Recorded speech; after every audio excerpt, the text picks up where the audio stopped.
If you look back in the last 5 years, the biggest corruption cases have been which have involved the Prime Minister, the President, or the senior ministers.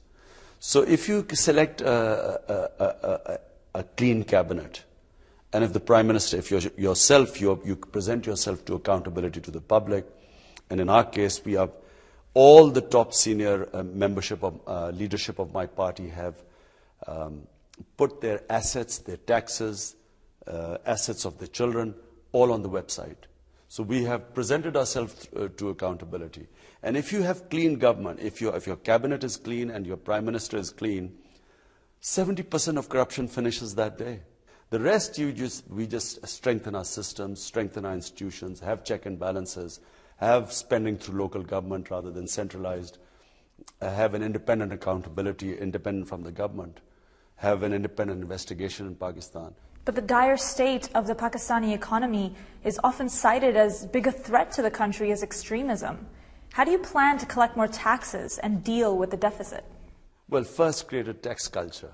Make people realize that their money is not going to be spent on the lavish lifestyle of the ruling elite, but will be spent on the people of Pakistan who are paying taxes.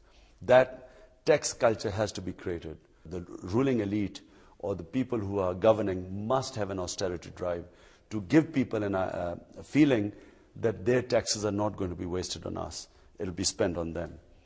And then the Prime Minister, the Cabinet, they must pay taxes themselves.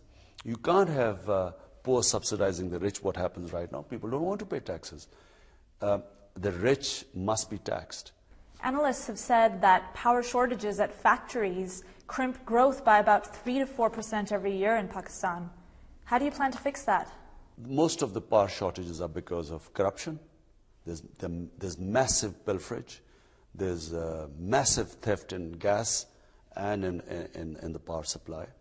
And this theft causes most of shortages. Secondly, it is mismanagement. So if you fix the management and cut out the corruption, actually you can, in the short term, alleviate these power shortages.